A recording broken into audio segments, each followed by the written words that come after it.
Dear Clash Guards, I confess my emotions have been a mess. Cause you changed everything we ever knew. From witches to poison and the Queen walked too. Whoa, I've been wrong, I was wrong. Been at town all night, way too long. Getting hogs and Valkyries. I'll push that button and believe in you again. Welcome to episode 97 of Pineapples and Thorns. I'm Kat, and I do have a guest with me here today, but first I'm going to run through some CFF news. We don't have very much CFF news, but we do have the results of the draft wars, which I wasn't able to provide last episode. First place was claimed by Darth Yoda's team. Second place was Team Keza. Third, Team Fuzzy. And fourth place was Dandy Dan.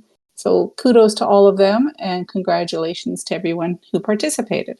So today we have with us someone that many people know, Duck. He's a co-leader at The Good Guys, along with our friends Cool Rick and Trample Damage, and you can see him in many servers, socializing and taking part in events. Welcome, Duck. Hi, thanks for having me. I'm glad to have you here. Give us a brief Clash history, how you started playing, the clans you've played in, where you currently play, and what town halls you're playing.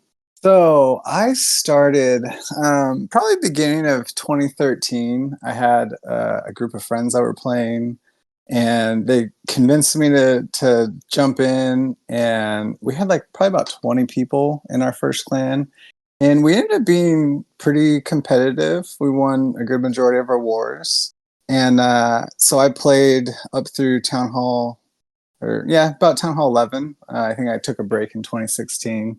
I just kind of got tired of the wars back then that you just couldn't 3-star, and we had a split in our clan of people that wanted to be really competitive, and it ended up being one of those things where we were having to pick friends that weren't as competitive, and so it just wasn't a fun time then. So I took a break, and I wouldn't even say I took a break. I stopped playing. I was done. I had a friend that kept playing, and he would drop little stuff oh, they did this or they did that. I'm like, no, I'm done. And then in 2022, my daughter had just been born, and so I was the stay-at-home parent for the first couple of years. And so I had a lot of free time, and my wife one day was like, hey, I downloaded Clash again. Do you want to play? And I was like, are you sure about that? Because I'm very, all in. If I'm playing a game, I'm trying to figure out everything about it. I want to be the best. And once my interest goes, I'm done. And she was like, yeah, we should do it. And so came back in 2022. It was a lot coming back from, Town Hall 11 to, almost Town Hall 15. Mm-hmm. And so we joined the most casual of casual clans. I think there was maybe 10 people in there. And we did that for, probably 2 months or so until I realized that CWL was an important thing. And they didn't do it at all. And so I was like, okay, well, we got to find a better clan. And so we hopped to another casual clan. And it was in that clan that I found the whole podcast scene and all of that. And so that kind of opened up a whole different door. And then I realized there's all these well-organized clans and clan families. And so I started looking around, and I ended up kind of trying to get in with Crystal to join at the time, because they were, they advertised themselves as the casuals, the filthy casuals. I was like, oh, that's me for sure, So I played with them for a little bit, and was following Trample's podcast with Tip at the time. And then when he started his own, I just kind of kept following him, and eventually he invited me to join The Good Guys, and that's pretty much where I've been since. Aside from my mini that I have in the Rated, which I joined over there when Fuzzy took over a couple months ago. And so you're just playing are they both 16s? So one is a max 16. The other one is an incredibly rushed 16, but T would be proud of me. I do have a max hero and a couple on the way. But it more closely resembles maybe a Town Hall 12 defensive wise.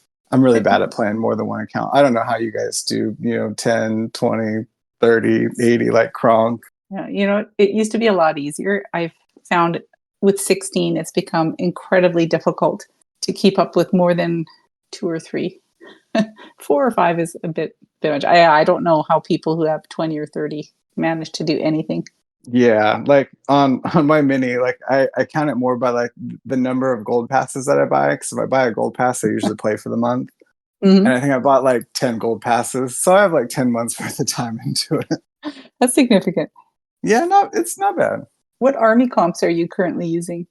If it matters, I'm probably using 12 earthquakes and like 12 to 13 yetis and some super barbs and super gobs, and I usually feel pretty good about that. But it's one of those attacks that is very like you have to be able to have a good intuition as the attack's going, and if you're just a little bit late, the attack just looks horrible and it looks like you have no idea what you're doing. But when I'm on it, it usually I can take any base and it feels pretty good. Nice. Now, if it's not like I have to get a 3-star, I've really been enjoying Town Hall 16 because you can do almost any style of attack with any troops if you spend enough time figuring out how to make it work, right? And so like lately I've been doing super miners and regular miners with like kind of just a Sui hero charge on the town hall. And that's been working pretty well. I was doing root riders for a while. But dragons, really anything. I've really loved Town Hall 16 as far as like the freedom it gives you. Mm-hmm. Yeah, I did love it until there was a lot of painful episodes from Supercell with it, but we can get into that later. What pets and equipment are you currently using on your heroes? Because that does make a big difference, right? If you ask Trample, I'm using the worst combinations imaginable to man, and my account should be deleted. Lately, I've been doing the Yak on the Queen. Shout out to the CFF Yak squad. Yak attack. Yep. The Fox on the King. The Phoenix on the RC, and then the Warren typically diggy, but sometimes I'll just throw like the weirdest stuff on there, just depending on how, like, if I feel like I can get value out of a certain pet within the first like 30 seconds with the Warden, I'll do something different. Otherwise, it's usually always diggy. And what about equipment? So I don't know what everyone else is thinking, but I use basically any of the equipment that does straight up damage to the defenses I'm using, because in my mind, that's just less stuff that my heroes or my spells or my troops like actually have to take out on the base. So I'm using Shield and Spear on the RC, Giant Arrow and Healer Puppet on the Queen, Fireball and Eternal Tome on the Warden, and then always the Spiky Ball, and then either the Vamp Stash or the Earthquake Boots, kind of just depending on how I want to use the King. Yeah, if you total all that up though, like just between the projectiles that get shot out on the base, that's almost like 80,000 damage potentially. And with the way I use my army, my super goblins or my super barbs are taking out, kind of some of the trashier defenses or collectors and stuff on the outside. So when I use those abilities, they're only hitting big, high hit point things that matter. And so it gets you, like, I feel a lot of value. Yeah, that makes sense. I'm sure Trample would disagree, but so looking back, coming up through Town Hall 1 up all the way to 16, what was your favorite Town Hall level?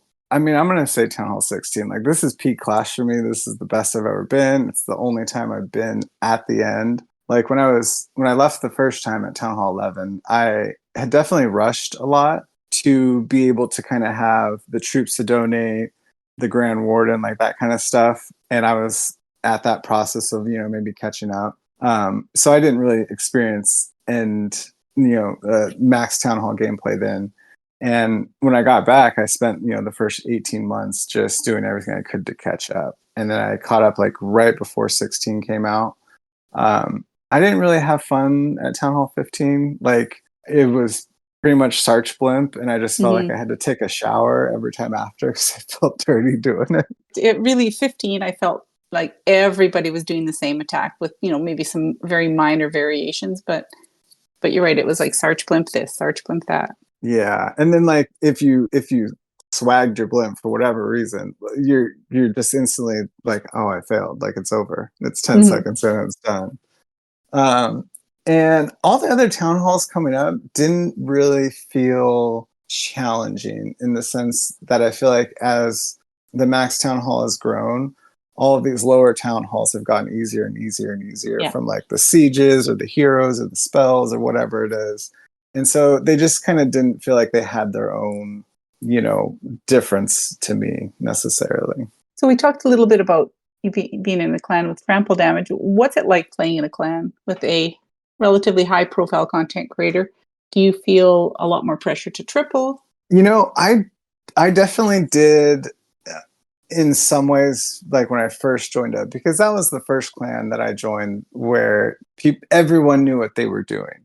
Like some of the clans I'd been in before that were more casual. There was a couple people that had like a really good grasp on the game and what to do. But like if you were just in any way engaged in like trying to get better, then you were kind of towards the top of those clans. And so joining with Trample, especially CWL, that was the highest I'd ever been in a CWL league before. And it was during Town Hall 15. And I just remember thinking like, okay, I just need to 2-star because that's what everyone else is doing. And as long as I'm not like doing anything outside of the normal, I shouldn't be like too bad, And luckily, I feel like that maybe made it easier because the expectations weren't so high. And everyone there was really friendly. Everyone was very businesslike. And the nice thing about the good guys is there's so many different styles of attackers there that it was really easy to kind of just watch and see kind of what works and who to ask kind of help from and that kind of thing.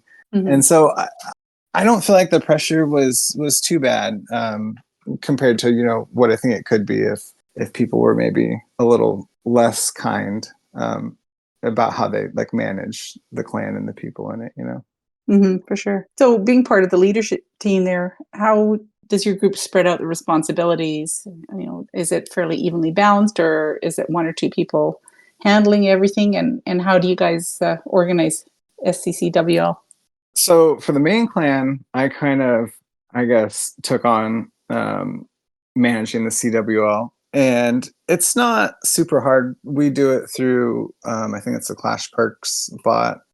Storm had helped set that up at one point. And then I kind of just learned the basic commands to be able to post a roster and then link people if they needed to be. And then we would just send out, clan mail at the beginning of the clan games and say like, hey, rosters are open, sign up. And with the way we had done it for a long time, we only had 2 rosters. We had, the Champs 1, Champs 2 clan, the main clan, and then everyone else. So we didn't really do signups for the main clan. And it was really just of whoever's left in the clan, how many want to do CWL. And this is the clan you go to every month. And so it really wasn't too bad. Now that we've expanded to 2 clans, it does feel like a bit more work. And there's, definitely some shuffling. And I used to think like, I'd see other clans and clan families run their CWLs. And I'm like, like, why is it that hard? Like, it seems pretty easy. And then we just added another clan. And I'm like, oh, yeah, this is like way harder. Like, there's actually shuffling and stuff like that. But the nice part is, like, outside of CWL, I wouldn't say like we have, hard assigned roles. It really just feels like everyone in the clan, for the most part, knows what to do, shows up. And if something needs to be said, a lot of times it's said usually in a fairly politically correct way or just a nice way before some of the co-leaders even get there. And then if something needs to be followed up on, usually whoever comes across it first just kind of handles it. And so it's never gotten to the point where like things don't get done. And it's never gotten to the point where like we have to necessarily like tell someone like, hey, you got to do this. So Yeah, it's been really nice. Yeah. Yeah, it's nice when everybody kind of works together to keep things running smoothly, and it makes a huge difference.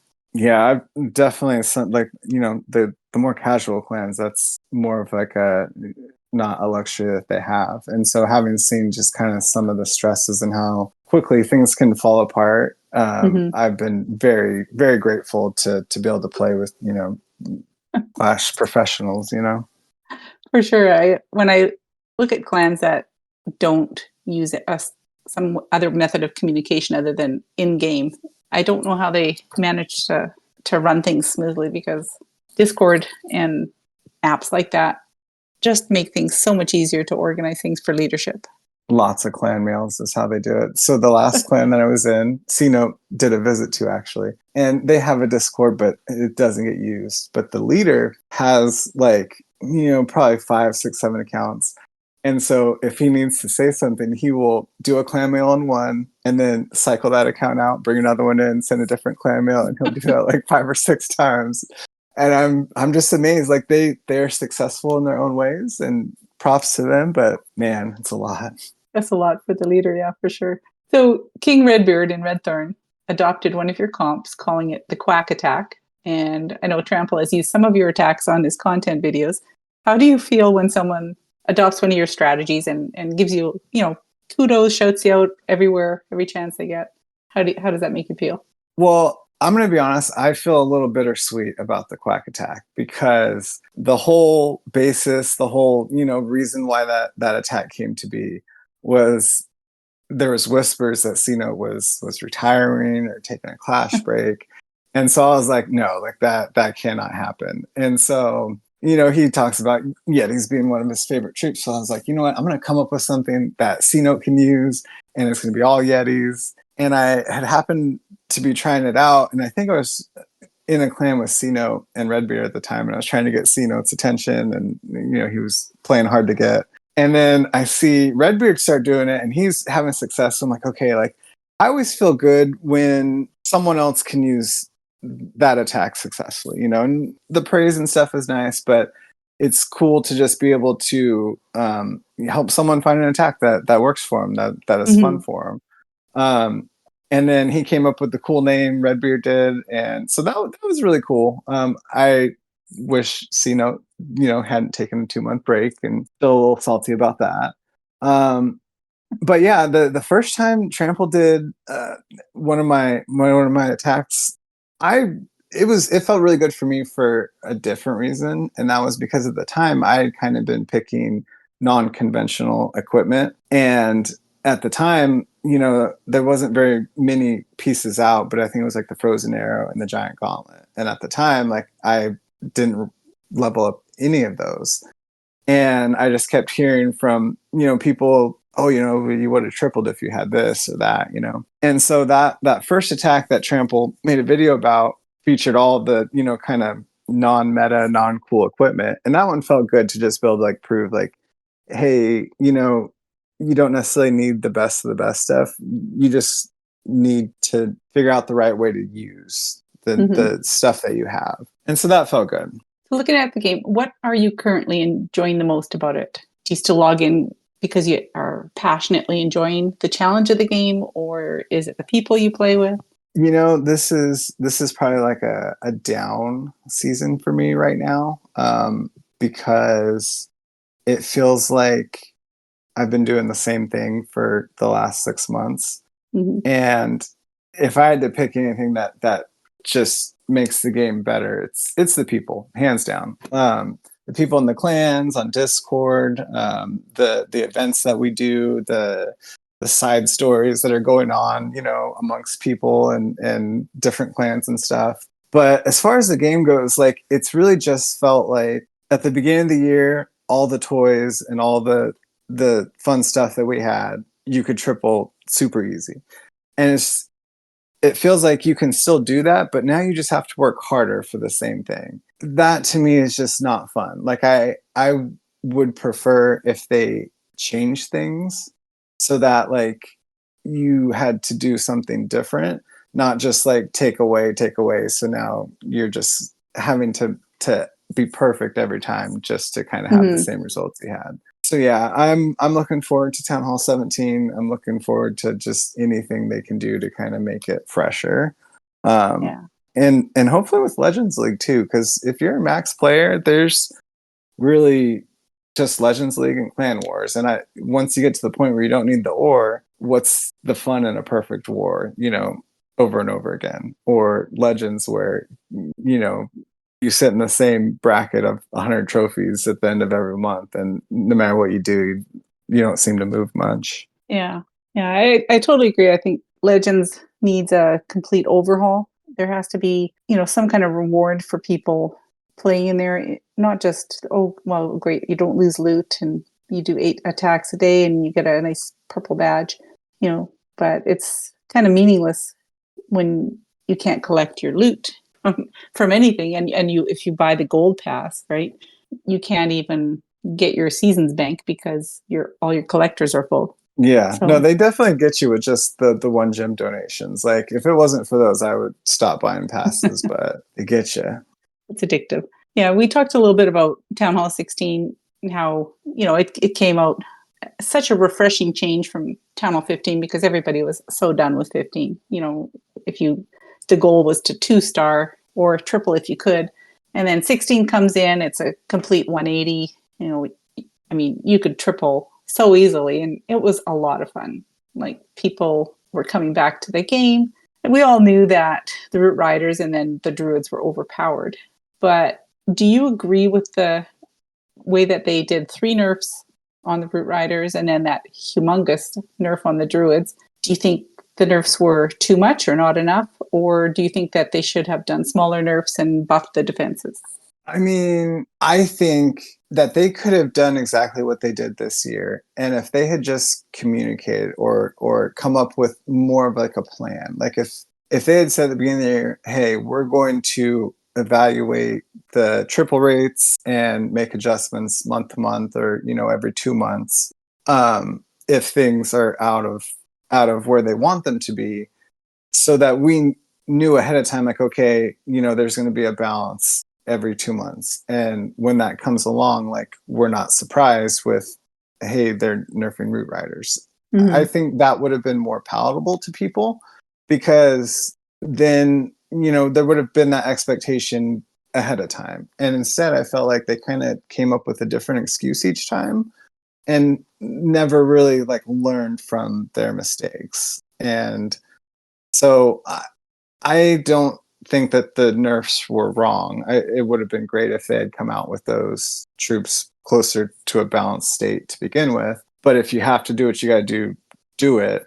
But just communicate better because doing it before CWL, like multiple months in a row, is kind of silly. And then to do it like with your very next troop that comes out, like almost the same way, like I just feel like there should be something to learn from each of those mistakes and do better in the future. Yeah, I'm really hopeful that they did learn from that, and we won't see anything like that going forward. One thing that did come out of all of this was the hard mode. How do you feel about that? I don't mind it in the sense that I think that the higher triple rates at Town Hall 16 were a positive thing because it made the game a lot more fun for the tier below the really try hard players. It made it rewarding to get on and do wars with your friends or do Legends League or whatever, and you didn't feel horrible about yourself because you tripled like once a month. And so I think hard mode kind of giving the pros their own, way to kind of fix that problem, I think was great. I would have loved to have seen them do something like on an event type basis where they made defenses harder and did it in like a cool creative way, like maybe the wizard tower gets like an extra 2 or 3 wizards on there and he shoots out, ice and fire or something. I don't know, like just something that would have been fun and different. And even if people hated it because they couldn't triple for a month, like they knew it would go away. I think that would have been a way that you could have left some of those overpowered troops maybe more overpowered and still made the game not like a cakewalk. And also, like, why didn't they just do a level to the spring trap so you could spring the Root Riders away? Like then they could have been really overpowered, but like you could counter it, Yeah, it seems like an easy enough fix to treat them kind of like hog riders, right? Yeah, exactly. Like hog rider attacks can look really, really overpowered if you execute them perfectly. But if someone is baiting their base against that, it can also look really bad too. And I Oh think yeah. as players, like we can accept if we like got by someone's defense more so than just like this is impossible to do because you've made the troops so weak, you know? Oh yeah. When a base is like trapped perfectly because they just know that someone's going to come in with a hog rider attack, and then you see things flying everywhere, and you know that, okay, well, they got me. And you can Yeah. accept that because they got you, right? Or like that right CC you didn't plan for and then Yeah. it just kills your queen. Like, yeah. But that's, you laugh because the person that is defending, they were smart, and they put some thought into it, so it's a little easier to take. We talked a little bit about things that you enjoy about Clash of Clans, and you mentioned the events. If you could organize an event, what would the theme be? What would it be? I really like the idea of doing like a Squad Busters themed event where, how like in Squad Busters, you get like a portion of your characters and then, throughout the game, you only get to pull from that pool. Mm-hmm. I thought that would be really cool to do something like that where you randomly chose numbers and, associate them with different troops and spells. And then that's what that person had to work with. And you had to kind of come up with the best you could. Or a different idea I had was something where you had to build your own base before the war and you had to use it because no one builds their own bases, right? And Right. I think it would be fun to like if you had to, spend 30 minutes, build a base, and then just see how it holds up. I think it would be fun. And That is a unique idea. well, and it would Yeah. probably be more challenging than you think because we get so used to seeing the same style of bases and setups. Mm-hmm. And when someone just builds a random, like kooky base, there's times where, it gets you because you're like, I don't know what to expect from this or how this is going to go. There's times that used to be you'd go into like a farm war, and this base you'd see this base and nothing made sense about the way they laid it out. The heroes would be on the outside of the base, and you'd have to try and figure, well, no, I want to come in on this side, but then I got to deal with the heroes on the end, and sometimes you would end up failing it because you just run out of steam by the time you got. So yeah, it's we're pretty spoiled with the whole links for bases. You can just go on to whatever place and get, whether it's YouTube or X, there's always base links and by professional base builders up there for people to use. So you're guaranteed to get something decent most of the time. Well, nowadays you can just, check your local Discord server and someone's usually kind enough to do the work for you. And you This is true. you just gotta rotate it once or twice. And change a few traps. Yeah. So we're in November now. We have the November theme, which is the Justice theme. I'm not too sure where they came up with that, but it's interesting. And we have skins for the Warden, the King, and the Queen. No RC skin. There were 2 sceneries, one for the home village, the Justice scenery, and one for the war map, which is kind of neat, the War Machine scenery. What are your thoughts on the theme? Did you like it? And are you going to buy any of the skins or sceneries? I'm really indifferent. Like I like the idea of, having something cool to look at that's not just the same scenery that you get that comes with the game. So like I've bought one scenery and I've bought like one set of skins for each of my 2 accounts and that's it. And unless it's something that like really speaks to me, I will probably not buy another set. Yeah. Because one, like I want to have the whole set if I do change them, right? Mm-hmm. And to get the whole set and a scenery, like you're getting set back like $50-$60. And I would just rather buy event passes guilt free for a year than have something slightly different to look at. But I mean, they look cool. Like I don't dislike them. I like other people to buy them because then one, it helps the game. They need their revenue. And I get to look at the cool scenery, when I attack their base. So from that aspect, they're cool. But I wouldn't probably buy any of them. I don't know why they keep leaving the RC out. Like that really just seems so silly. And it's the second month in a row that they did that, so it's kind of odd. Yeah. I did buy the War Machine scenery because I thought it was really cool. So that was $10 of my money. But I did not buy the legendary scenery that they had last month, even though I thought that was really beautiful and well done, but it was a little bit too rich for my blood. Yeah. So Town Hall 17 sneak peeks.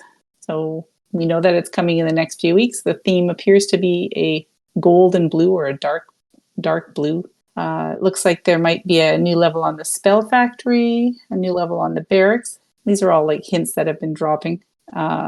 Stuart had confirmed that they plan to merge the Eagle into the Town Hall. And it looks like we might get a new hero.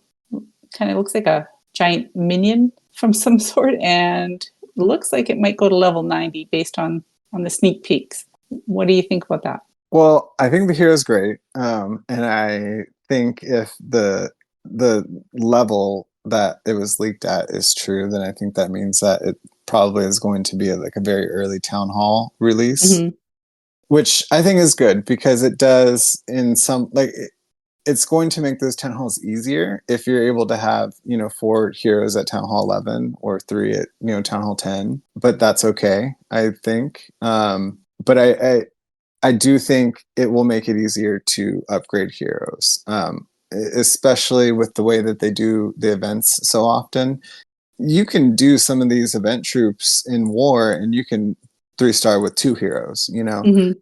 So throwing another one in there, I think is good. The fact that we as Town Hall 16s going into Town Hall 17 will have 4 max heroes already, like we won't necessarily need it. So I don't think it's a bad thing.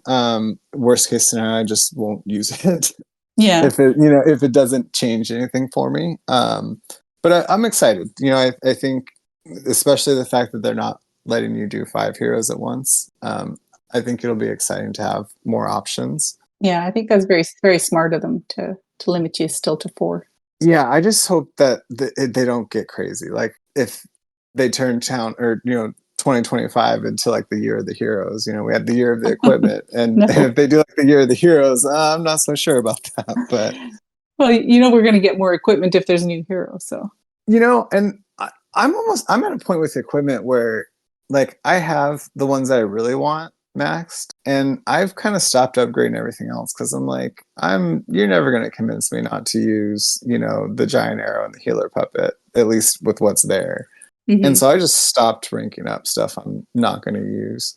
So I'm excited to hopefully have something better than the lava loon puppet that I maxed out and have so many regrets over. Yeah, I think mine is like level 5 for the lava loon puppet. I have no intention of ever using it.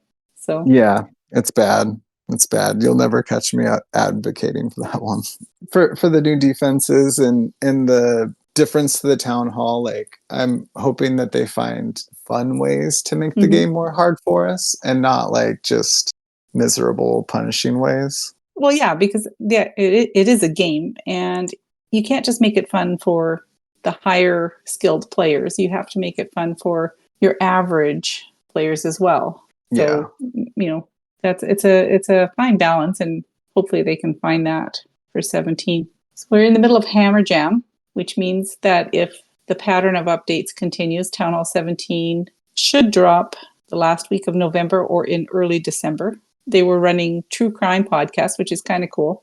Who Stole the Builder's Hammer? And they had, which I thought was really interesting, they had a couple of commercials in episodes 2 and 4, which bore a striking resemblance to commercials done by Clash Tours. So I was thinking, did C-Note steal the Builder's Hammer? But the spoiler was...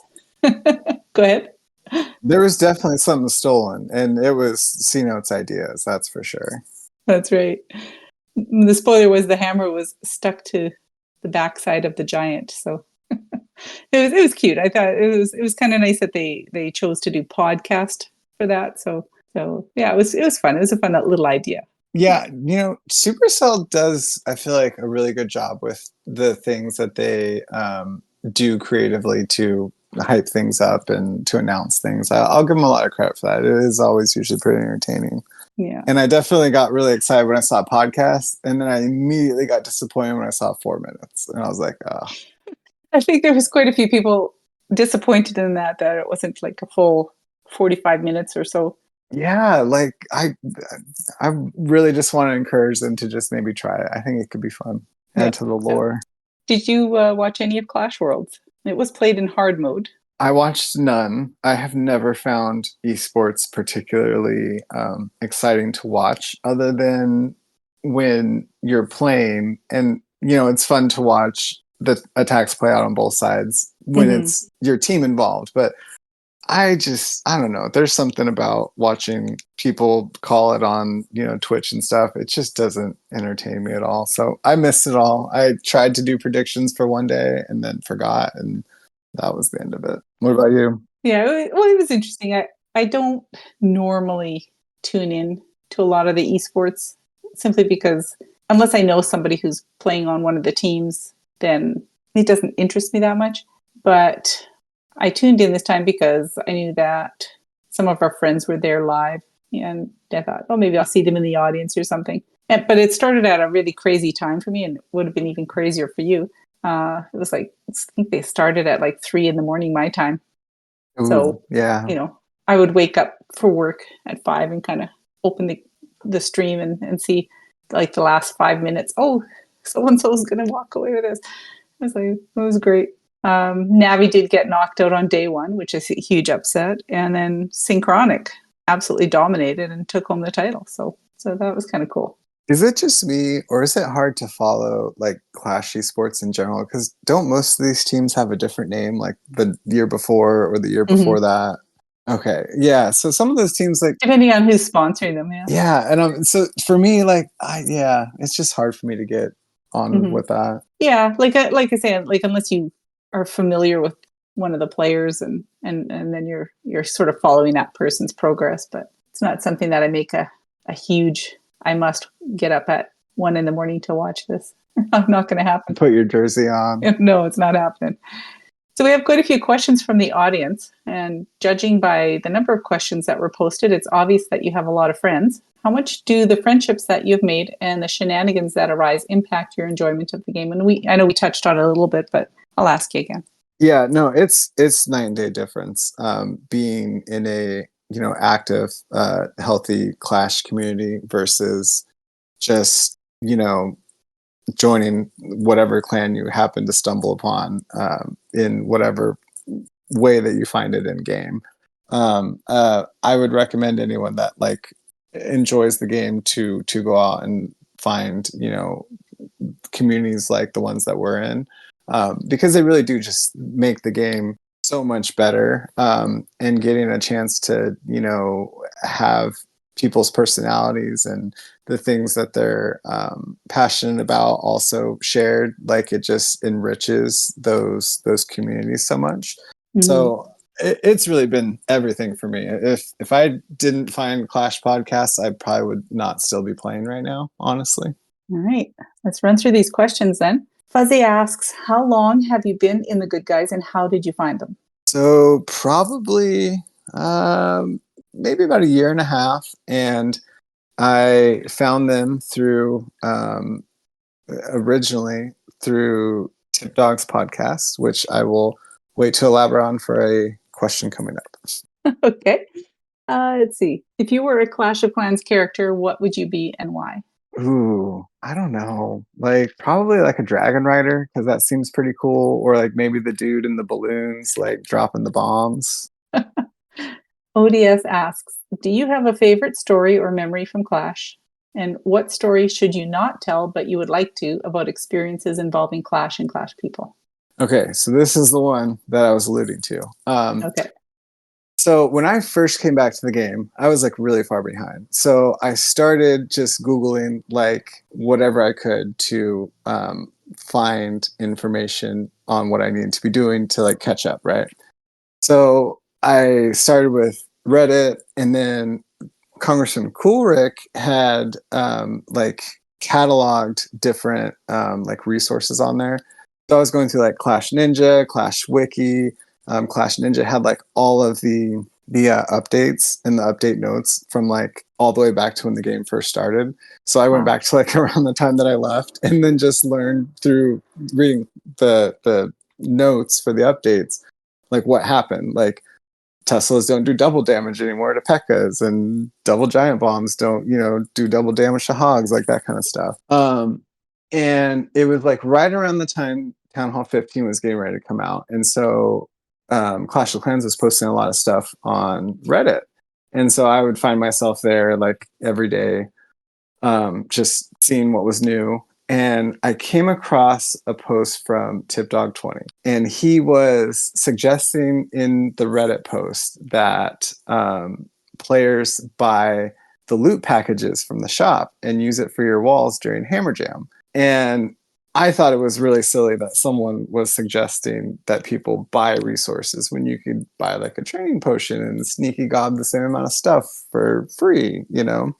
Mhm. And so I had got on the Reddit post and I had, left my feedback, and Tip had responded, and it didn't necessarily, I think he thought I was trolling him. So the conversation didn't necessarily go well.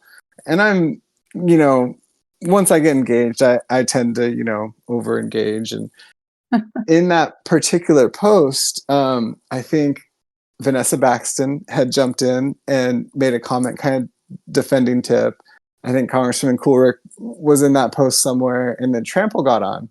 And it kind of felt like they were all, sticking up for Tip. And so, needless to say, it wasn't a great first introduction. But after that, I kind of started looking into Tip a little bit, and I saw like, oh, he has a podcast. So that was actually how I got started with podcasts. I started listening because I was trying to find out more about Tip and find out if he was full of it or not.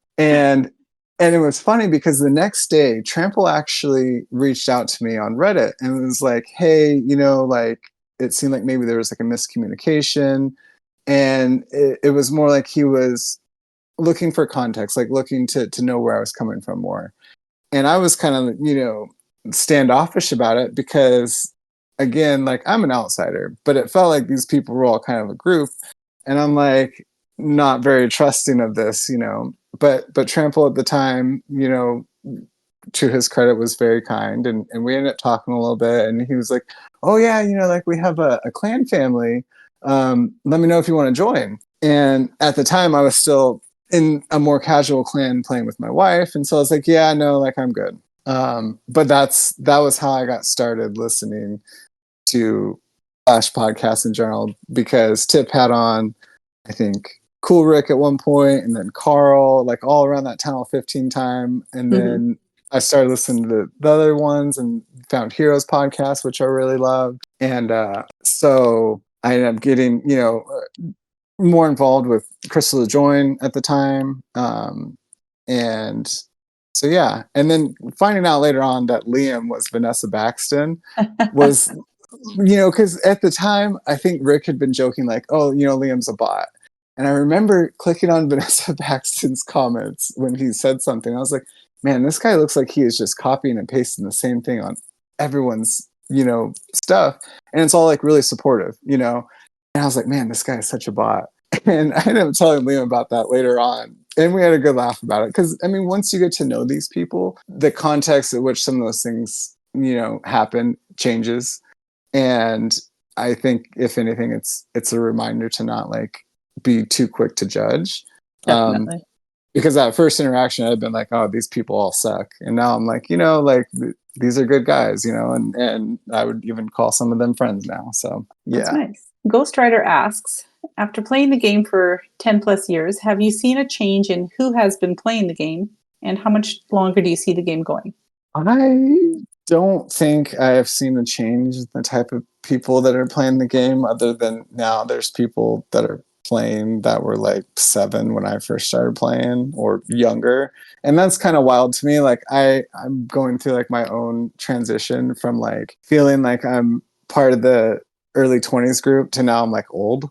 And I'm like 34, so I'm not that old, but that transition is happening where like now I all of a sudden work with people that, weren't alive when I graduated high school. And I'm like, oh, that's weird. Like this is strange. Like I made a reference about a movie. It was like Super Troopers or something.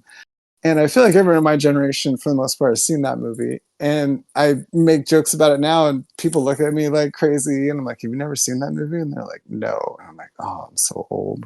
So yeah, like other than the new kids hopping in there playing, like it seems like a lot of the same people, and I don't think it's changed too much. I don't know about the longevity of the game. it kind of feels like they are getting deeper and deeper in a hole that I think it's going to require drastic changes soon, Mm-hmm. because you can't just keep at this point, like the town hall 7 through 10 that we knew when we first started playing does not exist, like, at all, and what you get from the game at those levels is not even the same. And so it feels like at a certain point, like, either they're going to have to get rid of some town halls, or maybe, I don't want to say end the game, but at some point you kind of just have to start over and find a better system, which I really like the idea of their supercharging, because that was a Mm-hmm. great way to, like, give us all something to do without, like, anyone down the road having to worry about it. And it didn't necessarily change the game in a way that, like, if you missed out, you missed something. So I wouldn't mind if they even if they did, like, longer between town halls, but maybe you just give us longer supercharges. And if you're someone that got maxed, like, early on, you can just keep supercharging 3 DPS onto your Inferno, for 2 weeks at a time, whatever, for a year, even, like, Mm-hmm. it kind of felt like when in the earlier days before I stopped playing, the game had a lot more challenge and it was a lot more fun because not everyone was max. You had wars with Town Hall 11s all the way down to Town Hall 9. And then within each Town Hall, you had different levels of max, So if you were a player, like, you could take a weaker Town Hall 10 if you were Town Hall 10, or, you had the max Town Hall 10s and those ones were maybe taken by an 11. But nowadays it's like everyone's just max 16. And there's just not much variation, I feel like, in the experience for the good players or the bad players. Agreed. C-Note wants to know, where did your in-game name originate from? Okay, so when I first started playing, I did not know what the game was about or what it was, and they asked you to pick a name, and I thought for some reason it was like something like Cowboys and Indians or something. And so I tried to pick something silly, and I picked Walking Duck as my first original name. And then as soon as I got through the tutorial and I realized, like, oh, this is not the vibe at all, I had already committed. And so I was Walking Duck for a really long time. And my mini account at the time that I have no longer have was a defenseless, like, Town Hall 10. And it was Sitting Duck, real real creative there. And then, like, right before I quit and our first kind of clan fell apart, we kind of split up, and one of the guys that had left, his name was Brumble Tits. And so we kind of, like, haha joke, like, oh, we're all going to put tits in our name. And so I was Senior Duck Tits for a long time. It was, like, right around the time I was going to quit playing, so I didn't care. Like, I didn't think I was going to come back and play it again. And then when I came back, that was my name still. So I kept it. And right around the time that I was, like, joining in some, like, the podcast wars and the discords, my name got changed by Supercell to Clasher, and I had just kind of started to get to be known as Duck. So I was like, okay, well, like, I got to find something kind of similar, because, like, at this point, if I'm going to rebrand, I don't want to be just Duck. I want to pick something else. And it just felt silly to, like, pick something else and be like, oh yeah, I used to be Duck, but now I'm this. And so I just went with Duck with, some creative emojis, to keep it on brand. And then I got reported again. And so now at this point, I'm just committed to, like, trying to circumvent Supercell's guidelines, because it just bothers me that I have to keep changing my name. Oh, heavens.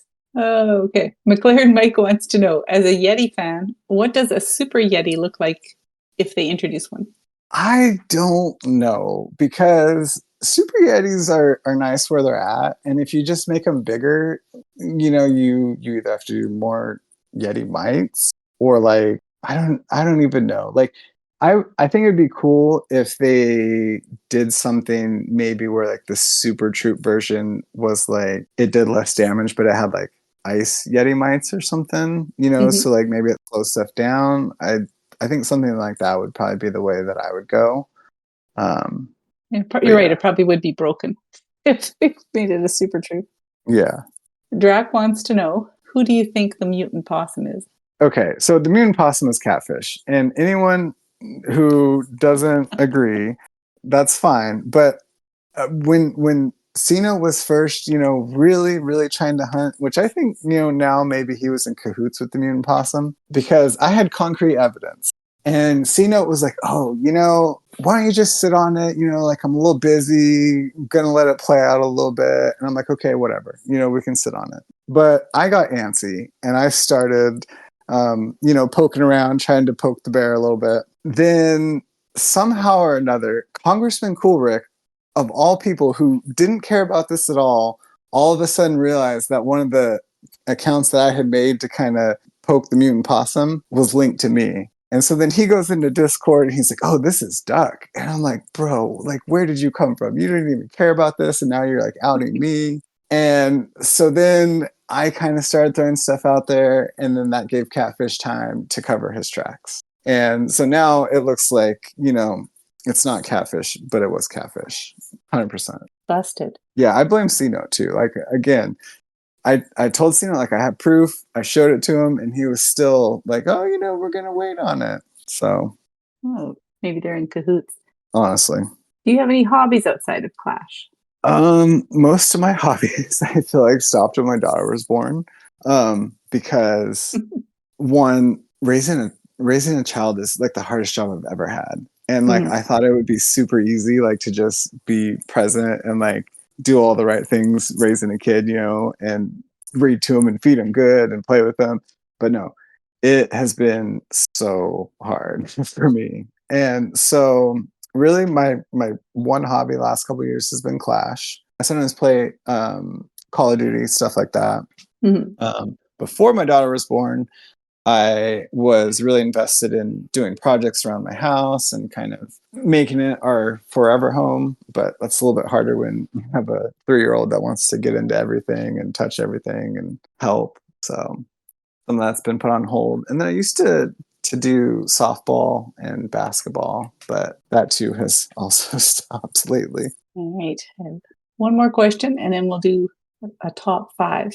Kronk in Redthorn asked, if an attack is going well and you haven't used all of your troops, heroes, and spells, do you A, swag your extras, B, use everything to try and get the lowest time, or C, save the extras because you are cheap like me until the last second when you realize there is a corner hut and fail? My answer to that would be, you guys have extra troops left over? I certainly don't. Honestly, I'm like, I have that town hall 15 mindset, and if I have troops left over, and I'm spamming them down because I am not going to fail with, you have those couple of cleanup troops left over, but if you don't drop them at the right time, then when you try to drop them at the end, they just get fried and you're done.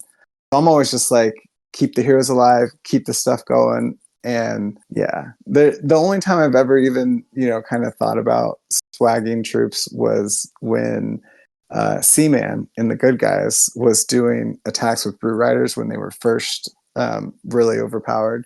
And he kept bragging like, oh, I got like 70 seconds with no RC. And so then I was like, okay, like I'm gonna try that too. And I wasn't that good, but I did a couple with that. But that's really the only time. If I'm ever in war, like, no, I'm not going to be that guy that somehow goofs and had troops left over. Yeah, no, and you don't ever want to get that 99% 2-star. No. All right, it's time for a top 5. Over the years, we've had many different special holiday-themed event troops from Clash of Clans. We're going to do our top 5 favorite event troops or spells. What is your number 5, Duck? So I'm going to say I missed a good chunk of the early ones, but my number 5 would be the Giant Skeleton. Ah, that's a great one. My number 5 is the Santa spell. It's like the most useless thing ever. Was that the one that dropped the presents? It is. Yeah, so I missed that one. Well, you're always trying like, how do I keep the presents? I can't move them. So you tap them by accident and clear your base. What's your number 4? I'm going to say the Ram Rider, the little cookie rider thing that ran through the walls. Yeah, those are fun. My number 4 is the Shrink spell. Okay. What's your number 3? My number 3 is going to be the Witch Golem. Oh, yeah, that's a good one. My number 3 was El Primo, when he would just run through walls. Super overpowered. And plus, Storm Rider would always go El Primo on voice when he used him. So, what's your number 2? Royal Ghosts. Oh, that's a good one. My number 2 is the Lava Loon. Okay. All right. Well, spoiler, that's my number 1. And my number 1 was the Royal Ghost. Okay. All right. Okay, let's jump into some shout outs. All right. So I don't get many podcast opportunities. So like my shouts is for everyone.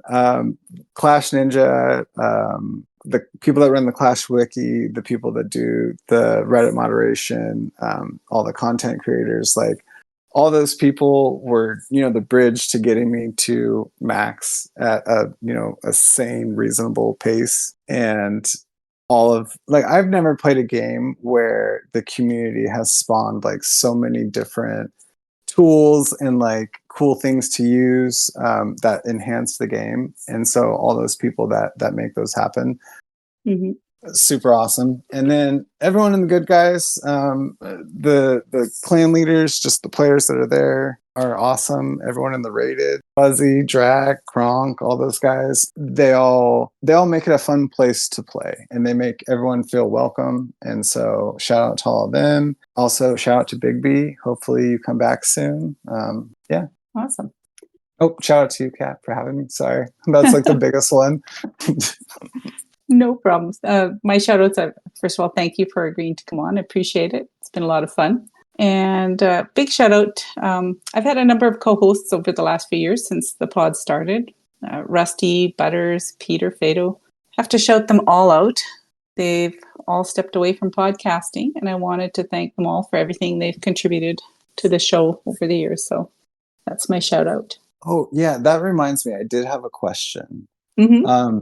What are the squatter rules like in Canada? Like, if I just don't leave the podcast chat, do I get to show up for the next one too? Or what happens with that? Yep. Just stay here, invoice for the next several weeks. And if I get back on, you'll be on the show. Okay. All right. Sounds good. All right. Thanks, everyone, for listening. Thanks. See ya. The CFF is a family of clans who love to play various games such as Clash of Clans, Clash Royale, and others. You can send questions or comments to us on Twitter at RedthornCOC. To get more information on our clans, events, and podcasts, join the CFF Discord at discord.gg/clashfiles. Dear Clash Gods, I confess my emotions have been a mess, 'cause you changed everything we ever knew, from witches to poison and the Queen walked too. Whoa, I've been wrong.